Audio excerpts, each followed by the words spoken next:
नमस्कार, आप देख रहे हैं देवभूमि। मैं हूं आपके साथ उन्नति भटनागर। बुलेटिन की शुरुआत महत्वपूर्ण खबर के साथ। उत्तराखंड वक्फ बोर्ड के चेयरमैन शादाब शाह ने अपनी जान के खतरे को देखते हुए सरकार को पत्र लिखते हुए सुरक्षा बढ़ाए जाने की मांग की है। उन्होंने कहा है कि माफियाओं के साथ उनकी लड़ाई जारी है। ऐसे में मानकों के अनुसार दूसरे राज्यों में दी जाने वाली वक्फ बोर्ड चेयरमैन को सिक्योरिटी के अनुसार ही उत्तराखंड में भी सुरक्षा प्रदान की जाए, जिससे उन्हें जान माल का खतरा न हो।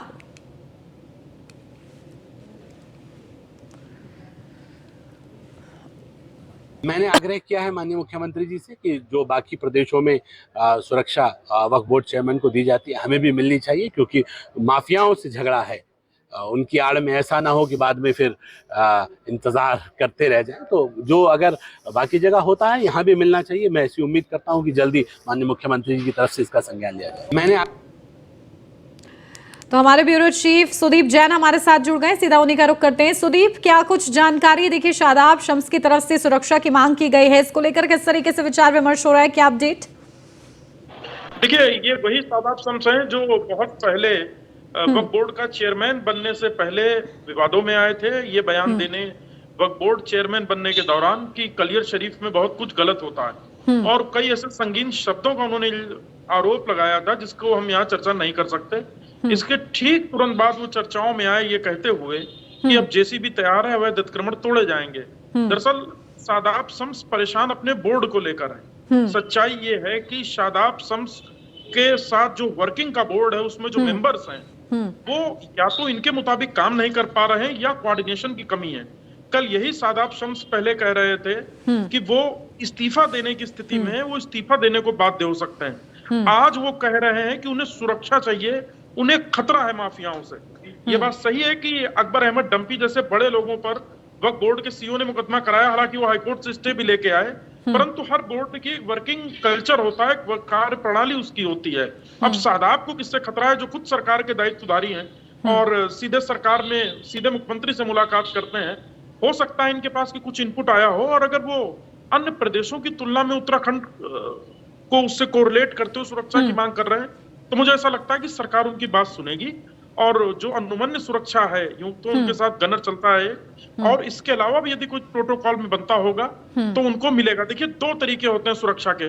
कुछ लोग लिस्टेड होते हैं गृह विभाग में, जैसे मुख्यमंत्री की क्या सुरक्षा होगी, कैबिनेट मंत्री का क्या दायरा होगा, कितना स्क्वाड चलेगा, घर पे कितनी सुरक्षा होगी, साथ में कितनी सुरक्षा होगी। कई दफा गृह विभाग आमुख राजनीतिक व्यक्तियों की सुरक्षा को एसेस करता है और उस पर अलग से बैठकर एलआईयू रिपोर्ट के आधार पर, इंटेलिजेंस रिपोर्ट इनपुट के आधार पर निर्णय लेता है। हो सकता है कि शादाब शम्स को भी कोई खतरा हो, इसके आधार पर कुछ या इन्हें व्यक्तिगत रूप से इनपुट मिला हो, क्योंकि राज्य के कैबिनेट मंत्री सौरभ बहुगुणा को भी मारे जाने की चाल रची जा चुकी है। महत्वपूर्ण बात यह है कि इंटेलिजेंस और खुफिया विभाग फेल हो गए। कैबिनेट मंत्री सौरभ बहुगुणा ने खुद ही इसका खुलासा किया, और उनके खुद के इनपुट पर ही आरोपी पकड़े गए। अब देखना होगा शादाब जो सरकार से रिक्वेस्ट कर रहे हैं वो कब तक पूरी होती है, और इन्हें सुरक्षा में कितना सुरक्षा बल और जवान या वाहन आदि चाहिए। बिल्कुल, देखिए, इनकी मांग पर क्या कुछ रुख रहता है, देखना होगा। ठीक है सुदीप, आप बने रहिए हमारे साथ, लौटती हूँ आपके पास।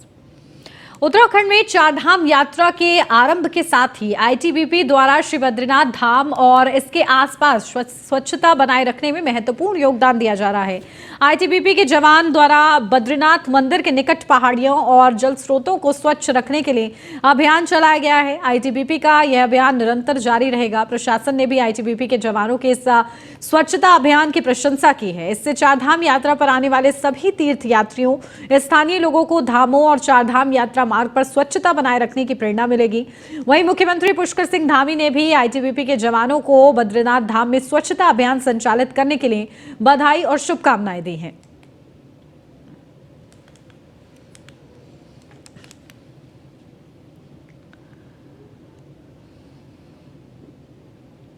उत्तराखंड में चारों धामों के कपाट खुलने के बाद चारधाम यात्रा की विधिवत शुरुआत हो गई है। ऐसे में अब श्रद्धालु भी लगातार चारधाम में दर्शन के लिए पहुंच रहे हैं। ये चार तस्वीरें आपको दिखा रहे हैं। बद्रीनाथ धाम के कपाट खुलने तक चारों धामों में अब तक 1,25,000 के करीब श्रद्धालु दर्शन कर चुके हैं। सरकार चारधाम में आने वाले श्रद्धालुओं के लिए व्यवस्थाएं बेहतर की गई हैं। इसके लिए गढ़वाल आयुक्त सुशील कुमार लगातार मॉनिटरिंग भी कर रहे हैं।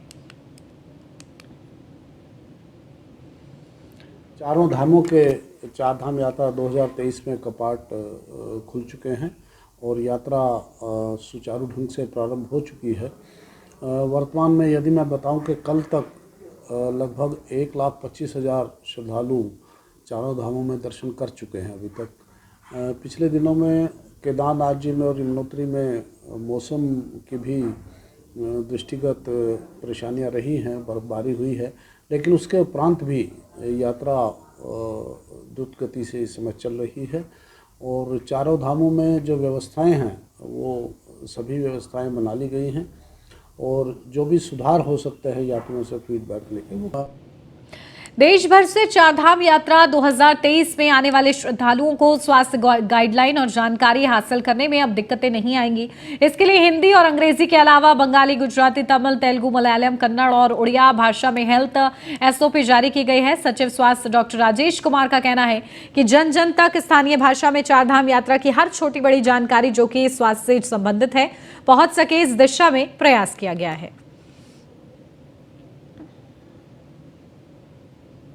चारधाम यात्रा पूरे देश में जितने भी हमारे पिलग्रिम्स हैं, यात्रीगण हैं, पूरे देश से आते हैं और कभी कभार ये देखने को मिला है कि जो भी हम गाइडलाइंस जारी करते हैं, हेल्थ रिलेटेड एसओपी जारी करते हैं, कभी कभार इंफॉर्मेशन का अभाव रहता है क्योंकि वो उनके लोकल लैंग्वेज में नहीं रहता।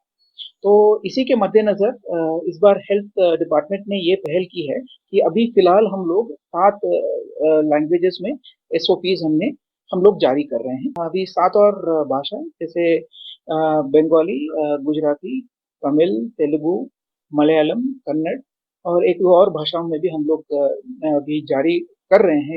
चारधाम यात्रा सीधा सुदीप का रुख करते हैं, बने हुए हमारे ब्यूरो चीफ हमारे साथ। सुदीप, क्या कुछ जानकारी देखिए किस तरीके से अलग अलग भाषाओं के जरिए एसओपी जारी की गई हैं, इससे काफी हद तक स्वास्थ्य संबंधी जानकारी जो है, जो यात्री हैं, जो श्रद्धालु हैं, उनको उपलब्ध हो पाएगी। इस दिशा में ये बड़ा कदम माना जा रहा है, क्या कुछ इसके महत्वपूर्ण बिंदु है? देखिए, इस बार की चारधाम यात्रा में राज्य सरकार के पास इनपुट है कि आने वाले यात्रियों की संख्या बीते वर्ष की तुलना में अधिक हो सकती है और बीते वर्ष की यात्रा में भी हमने देखा स्वास्थ्य को लेकर कई चैलेंजेस रहे। यमुनोत्री, केदारनाथ धाम में बहुत मौतें हुई और बहुत ज्यादा व्यवस्था दिखी, परंतु इस बार यात्री तो जरूर ज्यादा है तो स्वास्थ्य विभाग भी खासा अलर्ट और मुस्तैद है। सचिव स्वास्थ्य डॉक्टर राजेश कुमार स्वयं यात्रा शुरू होने से पहले यात्रा मार्ग के हर पड़ाव पर पैदल गए, व्यवस्थाओं का जायजा लिया और इतना ही नहीं, कल उन्होंने प्रयोग करते हुए 9 भाषाओं में, 9 अलग अलग प्रादेशिक भाषाओं में जो एसओपी होती है जिसको हम एडवाइजरी कहते हैं वो जारी की है। इसमें एडवाइजरी में मूल रूप से बात होती है कि यात्री किन बातों का ख्याल रखें ताकि वो परेशानियों से बच सकें। तो ये बताता है कि राज्य सरकार के एक और मुखिया जहां चारधाम को लेकर, यात्रा को लेकर बहुत चिंतित और गंभीर है, व्यवस्थाएं दुरुस्त हों, तो उनकी जो टीम बिल्कुल, तो देखिए महत्वपूर्ण बिंदु पर विचार किया गया है और इसके माध्यम से कहीं ना कहीं बड़ी जानकारी उपलब्ध जो है सभी श्रद्धालुओं को हो पाएगी। बढ़ते आगे, चारधाम यात्रा को देखते हुए मौसम विभाग ने पूर्वानुमान जारी किया है। उत्तराखंड मौसम विभाग ने आने वाले दिनों में बर्फबारी और तेज बारिश की चेतावनी जारी करते हुए एवलांच के खतरे की आशंका जताई है। यात्रा सीजन में मौसम विभाग की इस चेतावनी ने सभी की चिंता बढ़ा दी है। मौसम विभाग की माने तो उत्तरकाशी, चमोली, रुद्रप्रयाग, पिथौरागढ़, बागेश्वर तक भी बारिश और बर्फबारी का असर देखने को मिल सकता है।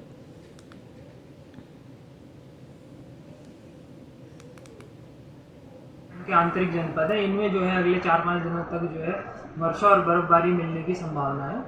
तो जो बर्फबारी की वजह से जो है खास करके उत्तरकाशी, रुद्रप्रयाग, चमोली, पिथौरागढ़, बागेश्वर जनपद है, तो उसकी वजह से हो सकता है कि जो एवलांच प्रोन एरियाज़ हैं वहाँ पे कुछ दिक्कतें आ सकें। तो अगर कोई यात्री हैं या माउंटेनियर्स हैं, ट्रैकिंग कर रहे हैं, तो उनको जो है सतर्कता बरतनी चाहिए कि एवलांच प्रोन एरियाज़ में ना जाएँ और ये एक्टिविटी जो है आगे जो है 4-5 दिन तक पहाड़ों में खास करके चल रही है। सीएम पुष्कर सिंह धामी ने ट्वीट किया है। उत्तराखंड के मुख्यमंत्री पुष्कर सिंह धामी का ये ट्वीट, जहां उन्होंने कांग्रेस अध्यक्ष के बयान पर पलटवार किया है। उन्होंने लिखा है कि कांग्रेस अध्यक्ष द्वारा भारत के यशस्वी प्रधानमंत्री श्री नरेंद्र मोदी जी के बारे में बोला गया अपशब्द परिवारवाद और अहंकार से ग्रसित पार्टी की विचारधारा को परिलक्षित करता है। यह निश्चित रूप से बार बार जनता द्वारा नकारे जाने से उत्पन्न बौखलाहट है।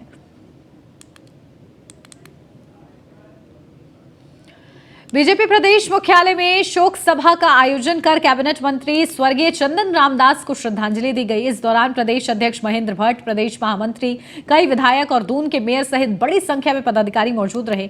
इसके अलावा प्रदेश के सभी जिला मुख्यालय और मंडल मुख्यालय में चंदन रामदास को पार्टी कार्यकर्ताओं ने श्रद्धांजलि दी। आपको बता दें कि चंदन रामदास का राजनीतिक करियर 1980 में शुरू हुआ था।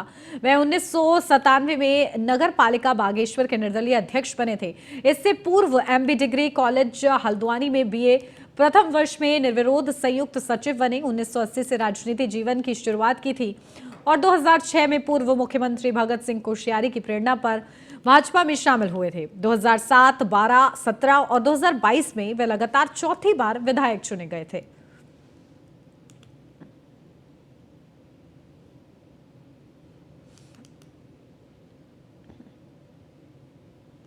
हमारे बहुत वरिष्ठ कार्यकर्ता थे, प्रदेश सरकार में मंत्री थे और जो विभाग उनको दो दिए गए, चाहे परिवहन का विभाग हो, समाज कल्याण का विभाग हो, दोनों विभागों ने प्राकृतिक रूप से और अकाल्पनिक प्रगति प्राप्त की। अचानक उनका चला जाना हम सबको स्तब्ध करता है। कल मैं बागेश्वर में भी था और जिस प्रकार का जन स्नेह उनके प्रति वहाँ की जनता ने दिखाया, अपने आप में अभूतपूर्व था। माननीय मुख्यमंत्री जी ने कल वहाँ पर कहा है कि चंदन रामदास जी ने बागेश्वर की जनता के लिए जो वादे किए गए, जो उनकी घोषणाएं थी, उसको धरातल पर उतारा जाएगा। मैं आज प्रदेश अध्यक्ष होने के नाते भारतीय जनता पार्टी के सभी सदस्यों की ओर से उनके प्रति संवेदना व्यक्त करता हूँ। हम श्रद्धांजलि देते हैं और उनके परिवार भगवान इस दुख की घड़ी को सहने की शक्ति प्रदान करें, ऐसी हम ईश्वर से प्रार्थना करते हैं। आज संपूर्ण जनपद के अंदर प्रत्येक मंडल में अपने मंत्री जी के प्रति हमारे कार्यकर्ताओं द्वारा शुक्रवार का दिन नैनीताल हाईकोर्ट के लिए काफी खास रहा। उत्तराखंड उच्च न्यायालय में आज 3 न्यायाधीशों का शपथ ग्रहण हुआ।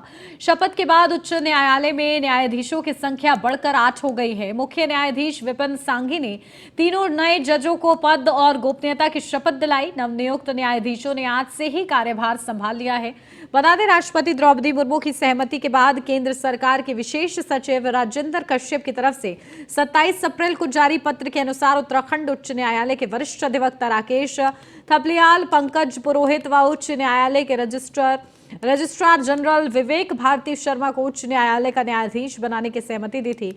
मुख्य न्यायाधीश विपिन सांघी ने न्यायमूर्ति मनोज कुमार तिवारी, न्यायमूर्ति शरद शर्मा, न्यायमूर्ति रविंद्र मैठाड़ी और न्यायमूर्ति आलोक कुमार वर्मा की मौजूदगी में वरिष्ठ अधिवक्ता राकेश थपलियाल, पंकज पुरोहित और registrar general VK Sharma Bharti को शपथ दिलाई है।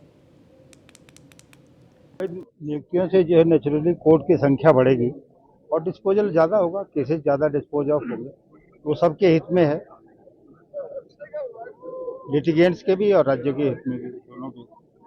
जो जज बने हैं वो यही के हैं और यही उनने प्रैक्टिस करी, यहाँ के भूगोल को हाँ, जानते हैं सब। कितना फायदेमंद होगा? फायदेमंद होता है, जानकारियाँ हैं उनको इस राज्य के बारे में जो है, इसलिए काफ़ी जो है वो महत्व। लक्सर में समाज कल्याण विभाग के शिविर में मारपीट करने के मामले में वर्तमान विधायक प्रतिनिधि ने पुलिस में शिकायत दर्ज कराई है। शिकायत मिलने के बाद पुलिस ने पूर्व विधायक, समर्थक, प्रधान और अज्ञात के खिलाफ केस दर्ज कर जांच शुरू कर दी है।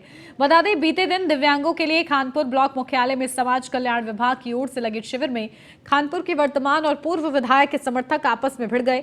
सूचना पाकर पुलिस मौके पर पहुंची, जब जाकर मामला शांत हुआ। वर्तमान विधायक पक्ष ने मामले में खानपुर थाने में दाबकी कला के ग्राम प्रधान समेत अज्ञात के खिलाफ मुकदमा दर्ज कराया है। जिलाधिकारी के आदेश पर समाज कल्याण विभाग ने खानपुर ब्लॉक सभागार में दिव्यांगों के लिए बीते दिन शिविर लगाया गया था। खानपुर विधायक व पूर्व विधायक के कई समर्थक भी शिविर में आए थे। शिविर शुरू होने के 2 घंटे बाद किसी बात पर वर्तमान विधायक और पूर्व विधायक के 2 समर्थक में तनातनी हुई थी। खानपुर ब्लॉक में एक प्रोग्राम आयोजित किया गया था जिसमें 2 पक्षों में विवाद हो गया और मारपीट हुई, तो उसके प्रकरण के चलते जो है कल तहरीर प्राप्त हुई थाना खानपुर पे और उसमें धारा 323, 54, 56 के अंतर्गत मुकदमा पंजीकृत किया। देहरादून जिले की रानी पोखरी थाना पुलिस ने 2 चोरों को गिरफ्तार किया है, जिनके कब्जे से कुछ दिन पहले चोरी की गई एक नई स्कूटी भी बरामद हुई है। आरोपियों की पहचान आकाश कुमार और अर्जुन थापा निवासी देहरादून के रूप में हुई है। पुलिस दोनों के आपराधिक इतिहास की जानकारी जुटा रही है।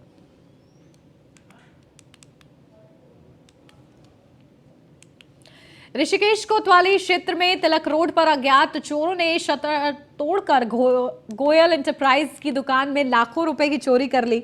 सुबह जब दुकान के मालिक ने दुकान खोली तब उसे पता चला कि दुकान में चोरी हो चुकी है। यह पूरी वारदात सीसीटीवी कैमरे में कैद हो गई। पुलिस ने मामले की जांच पड़ताल शुरू करने के बाद चोर की धरपकड़ के प्रयास तेज कर दिए हैं।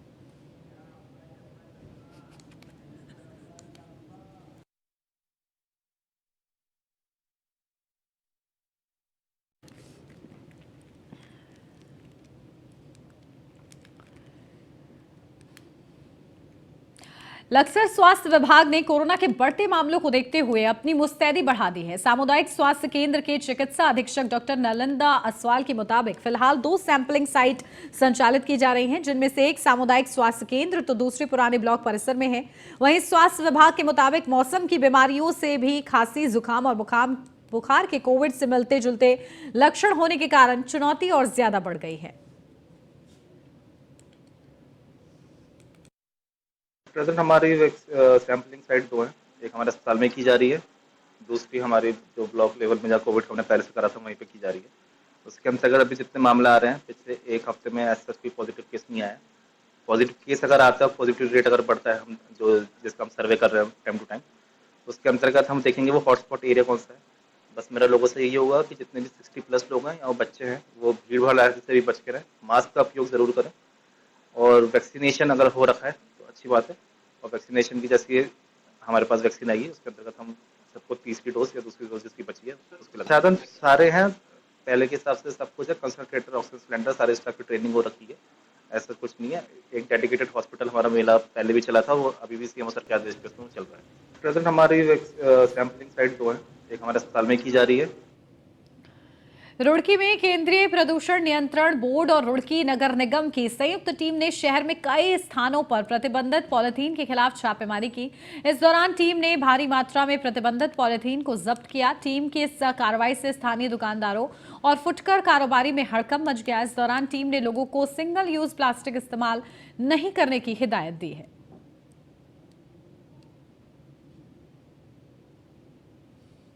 टीम के साथ नगर निगम प्रशासन के सहयोग द्वारा यहाँ पे छापेमारी की गई है। सिंगल यूज प्लास्टिक जो बैंड प्लास्टिक है उसके संबंध में छापेमारी की गई है। उसके संबंध में हमारा 2 गोदाम मिला है, उसमें सिंगल यूज प्लास्टिक पकड़ा दिया था, उसको कार्रवाई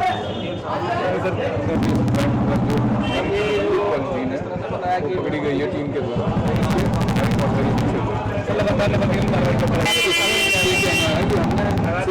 कार्रवाई ही नहीं की है, पॉलिथीन पकड़ी है, उसके बाद जुर्माना किया है। साथ के साथ जो व्यापारियों के साथ बैठक करके इसके विकल्प के बारे में भी उन्हें परिचित कराया है और जो उसका विकल्प जो प्रोड्यूस करते हैं उनसे मिलवाया भी है। इसके बाद भी अगर कोई विकल्पों पे केंद्रीय प्रदूषण नियंत्रण बोर्ड से है और हेड ऑफिस से हमारे इंस्पेक्शन मिला है, लखनऊ रीजनल ऑफिस से मैं आ रहा हूँ। एक जॉइंट इंस्पेक्शन है स्टेट पोल्यूशन कंट्रोल बोर्ड नगर निगम के साथ। जो SUP बैन आइटम है तो उन पे कार्रवाई करने का। सर कितना माल पकड़ा गया आज? सर 5-7 टन करीब पकड़ा गया है, 5 टन के आसपास। वो सारी पॉलीथीन सीज की गई।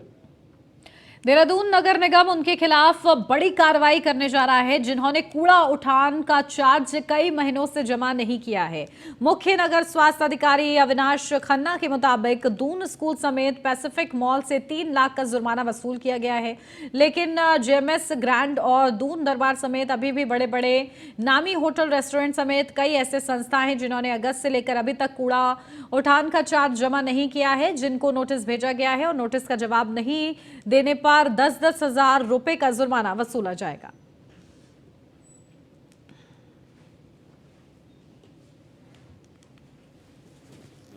प्रत्येक हाउसिंग सोसाइटीज पे, बड़े होटल्स पे और रेस्टोरेंट्स में जो बल्क वेस्ट जनरेटर की कैटेगरी में आते हैं, उसके क्रम में जो है अभी हम लोगों ने जो है लगभग 76 हाउसिंग सोसाइटीज और लगभग इतने ही करीब जो है हम लोगों ने बड़े होटल और रेस्टोरेंट्स को चिन्हित कर जो है उनको कार्रवाई करने के लिए किया था, जिसपे 10,000 रुपये का उनपे जो है शास्ति भी आरोपित की थी। अभी तक किसी के द्वारा प्राप्त नहीं की गई है वो शास्ति, और अभी हम लोग के दोबारा से जाने लगे हैं हमारे इंस्पेक्टर्स, और उनके माध्यम से यदि उनके द्वारा सेग्रीगेशन और डोर टू डोर में सहयोग नहीं प्राप्त होगा तो उनपे जो है। और इसी के साथ इस बुलेटिन में बस इतना ही। खबरों का सिलसिला आगे भी जारी है, आप बने रहिए न्यूज़ 1 इंडिया के साथ।